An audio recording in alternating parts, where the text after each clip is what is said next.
How do you see the trade now where we all know that TfL promised us a choice of 5 cabs?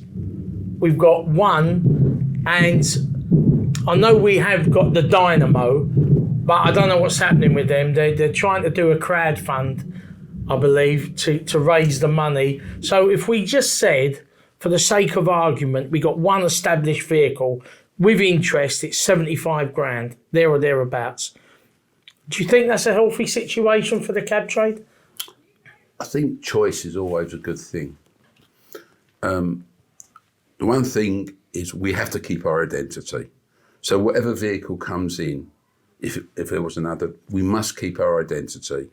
As you know, I brought the Mercedes cab into London Grant, and I tried to keep the identity. At first they used to call it, that milk wagon. The builder's van. The builder's van. Those people finished up driving them because they were great value and they did what they had to do. However, I think that there's a problem, isn't there? This electric business, electrification of vehicles is a problem.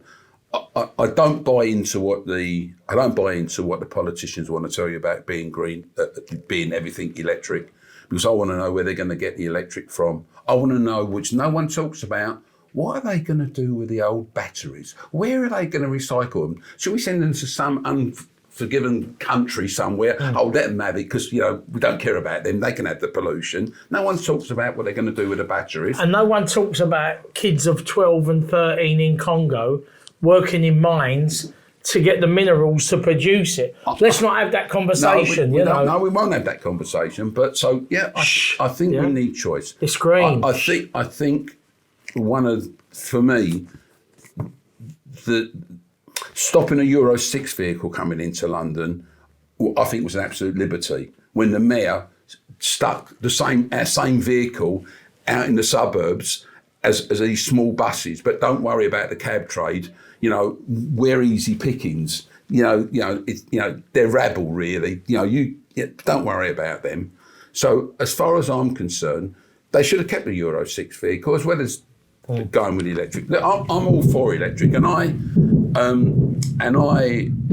as you know, Grant, if you remember, in 2007, I did a joint venture with I had the electric vehicle. We did a.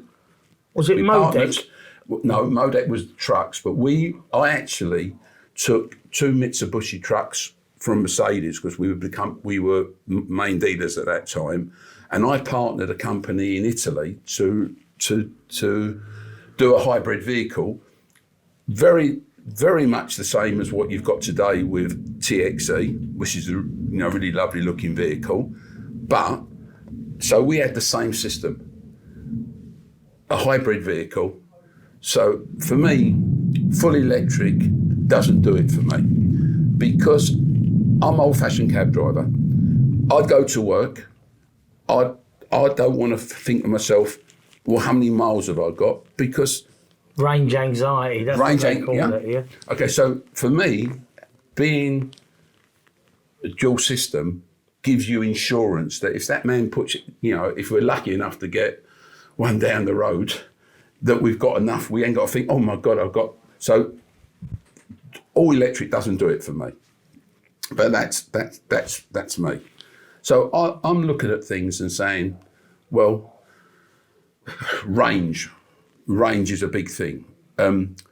My Italian partners at the time, in Italian, give me a very short sentence. So I'll repeat it in English. It went, liar, liar, you are a battery supplier.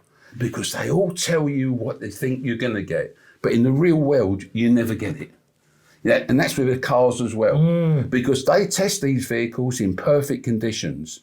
Not with like 5 lumps like me sitting in the back going up a hill. In the winter with the heater on. And things like that. And so that's why I think you need a dual system. But also, as you rightly said,